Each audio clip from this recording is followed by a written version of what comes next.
so you have decided to jump on the GitOps bandwagon. You have explored the different tools available and discussed the approach with your team. That's an awesome initiative, especially if your team is exploring moving towards or scaling your cloud-native architecture. GitOps can bring different benefits, but it can also bring challenges, especially around things such as developers. They have to write and maintain Kubernetes-specific config files, which can become challenging at scale and not really their preference. Reality is, while you want to move towards Kubernetes more and more, you still have Linux machines sitting around, either in the cloud or Linux VMs in your infrastructure. So how can GitOps actually get to that level and help you standardize across not only Kubernetes, but Linux machines as well? GitOps will help you get your applications deployed, but as a platform engineering team or DevOps, you're still responsible for making sure that what gets deployed goes through different levels of security governance. So when your business asks, you can show them all the security scans, policies, network, and everything that is being applied and that applications are safe. As you grow the number of clusters, you want to make sure that complexity of maintaining that GitOps model does not scale together. And while there is a lot of focus on the app deployment piece, your developers, they will still ask you for help on supporting their applications, monitoring, integrating into incident management, and so on. So there is a continuous operating model or requirement after applications get deployed. So that's where Shipa comes in. We want to help you overcome these challenges and become successful in implementing GitOps in your organization. So let's see how we can do it together. All right, so what we have here in front of us is your regular GitOps workflow, right? So again, if you are in the process or thinking about implementing the GitOps approach, you probably have seen this picture or something very similar, where your developer commit code to Git, and your CI pipeline is basically going to pick up the job, is going to run all the tests, the build is going to send your image to Docker registry. You have Jenkins here, but not necessarily you need to be using Jenkins or Docker registry. You can be using any different tool that can achieve the same. And in a normal GitOps workflow, once the new image is created and hosted, it updates your GitOps repo with the address or SHA of your new image, right? And on the other side, you have basically Argo, which sits in between your clusters and your GitOps repo, and it keeps syncing and monitoring for changes in those files or your definition files, a bunch of YAMLs, basically.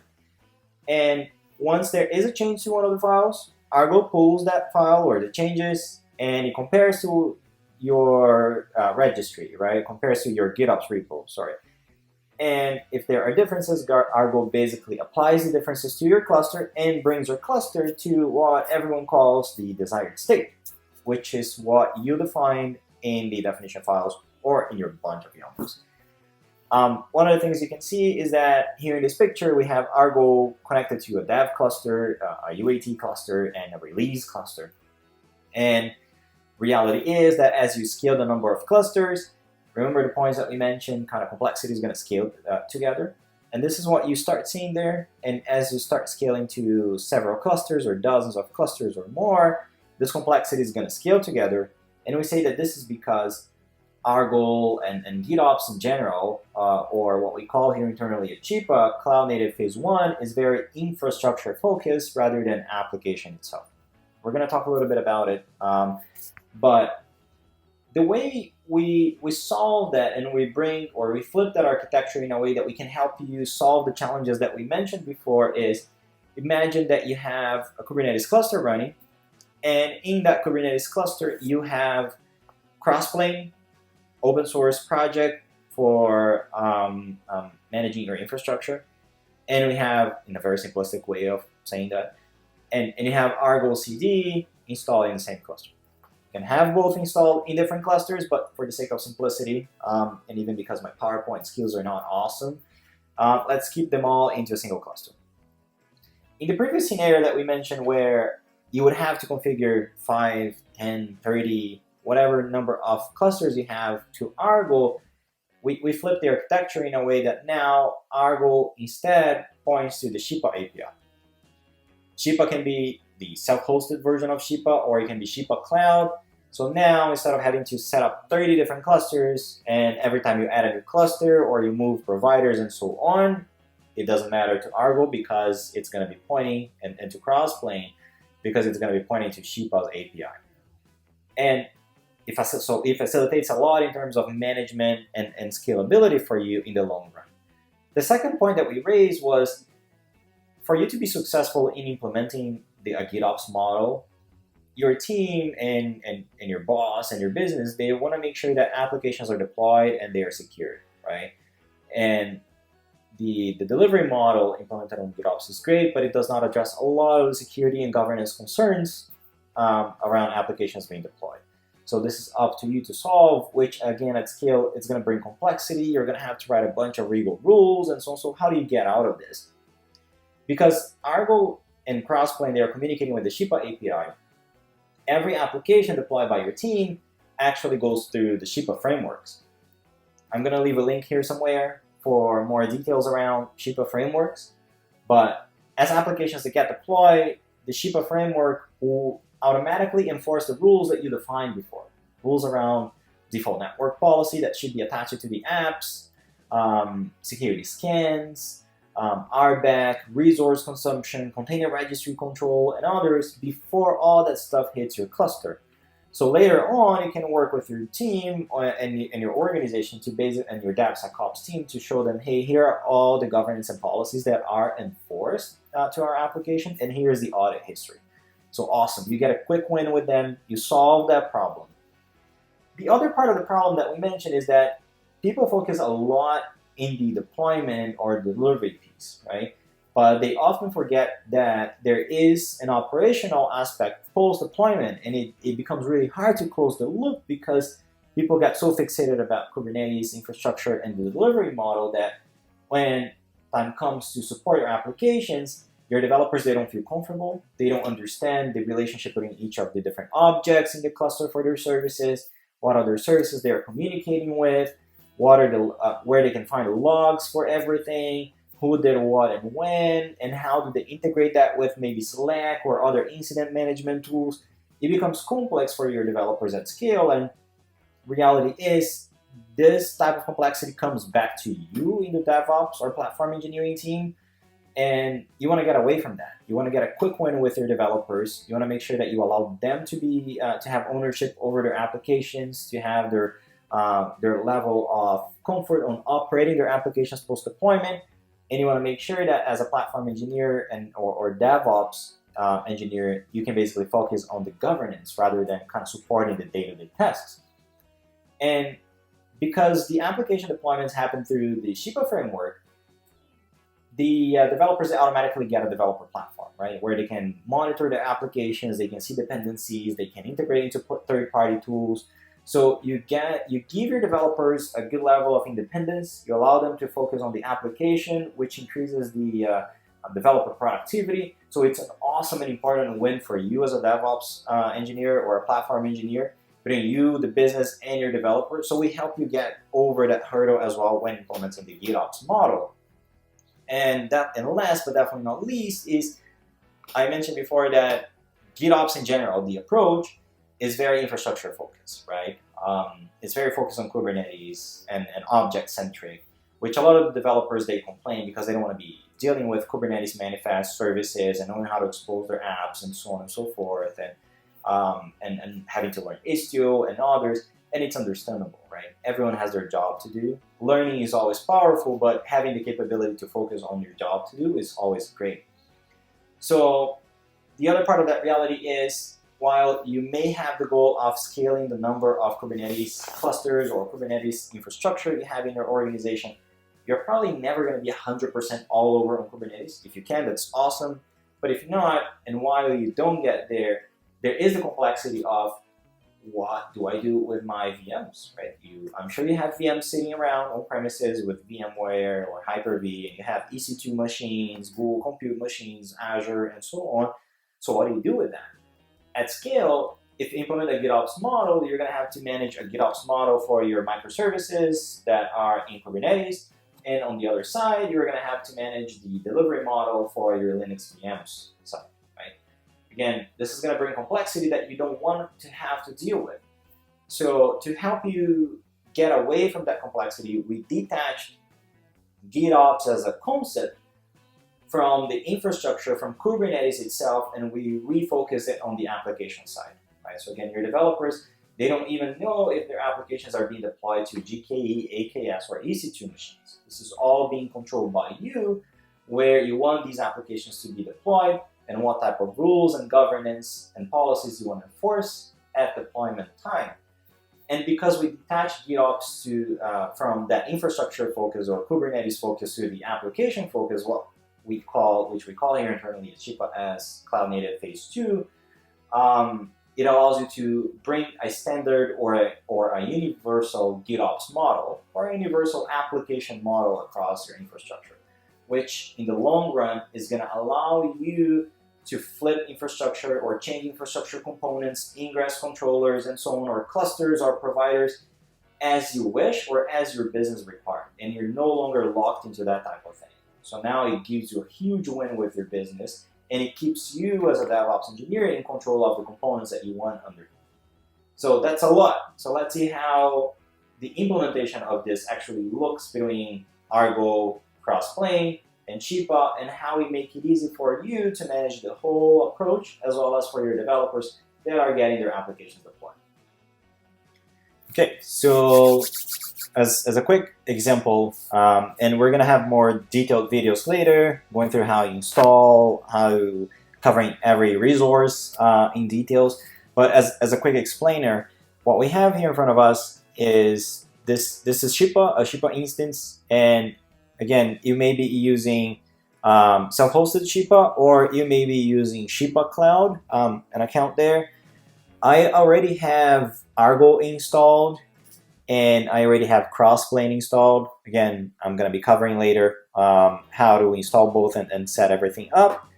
But if I come in here and I say kubectl, get namespace, for example, you can see I already have Argo CD installed in a cluster, and I already have Crossplane. Just like the example below, I'm just keeping them in the same cluster to make things easier.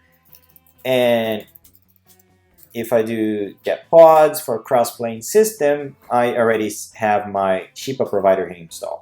Again, I'll be covering how to install the Shipa provider, Crossplane, and Argo in more details later, but this is just a simple example. What I have on the other hand, with Argo Crossplane installed, pointing to my Shipa instance, the provider is already there. What I have here is a Git repo, right? Also, assuming this is my GitOps repo, I have different definitions here pointing to Shipa. I'm creating apps, I'm creating clusters, frameworks, plans, roles, and teams, and assigning roles and everything else to Shipa. I've broken it down so you can see that you can actually replicate the entire thing with Shipa and GitOps. So you can recreate all your frameworks and bind all your clusters or different clusters. So if anything goes down, you can basically replicate this anywhere else. Or you can just take the same thing and replicate somewhere else. On the other side, I have, on my apps folder, I have several applications here. Some of these applications are pointing to a framework that is running on Kubernetes. And for example, this app, SN App 1, is basically running on Linux, or what we call Shipa nodes. That's why you have SN here. On the Argo side, I already have one application called K8 App 1, which basically is pulling from this application definition in here. And I already have also another application here on Argo called Shipa Teams, where it's actually syncing teams. It's creating a team on Shipa directly from Argo. But let's have a look at an app, right? Let me just copy K8 App 1 to maybe K8 App 2. Oops, sorry, wrong folder.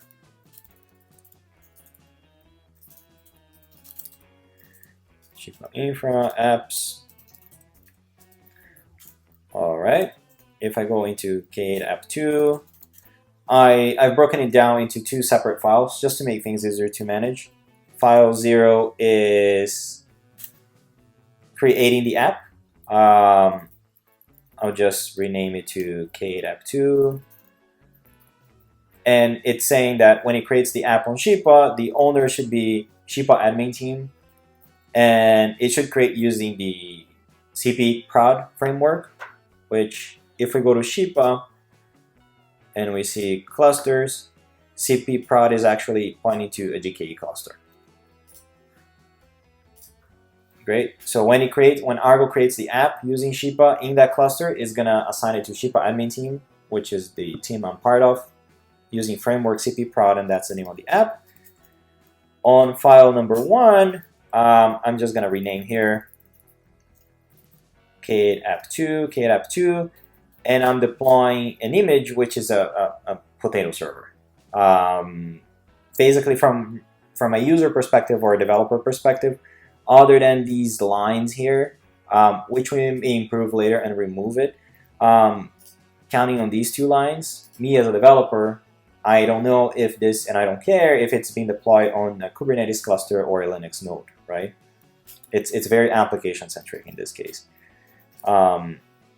Great, so I'll just add this to Git. New app, and then git push.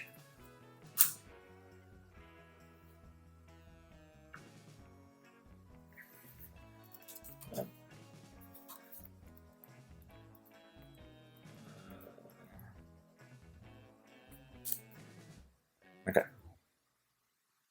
Git push is here. If I come in here, I should see my K8app2. It's right here. Great. So let's see how we can set that up on Argo. If I come to Argo and I say new app, right? K8app2 just doesn't exist on Shipa yet. I'll say it's K8app2, the name. The project is, I'll use the Argo's default project. I already have that Git repo configured here. And the path for my application and the cluster, which is the local cluster.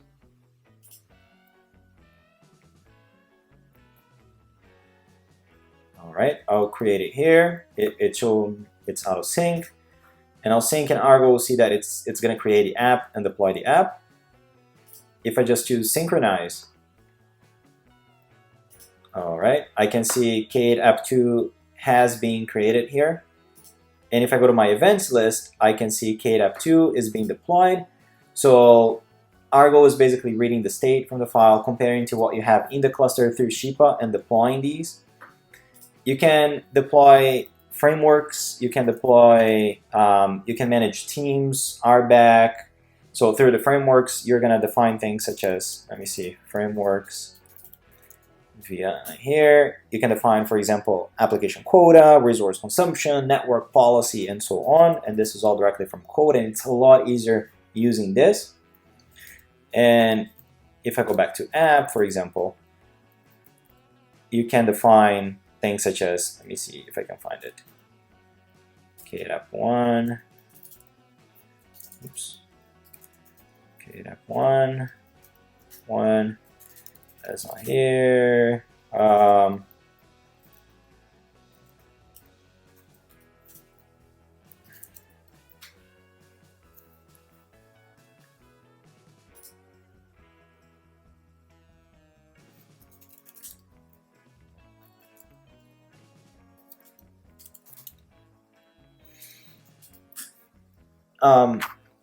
On things such as Canary, for example, you can deploy it using directly from here. And again, I'm not dealing with Istio and so on and so forth.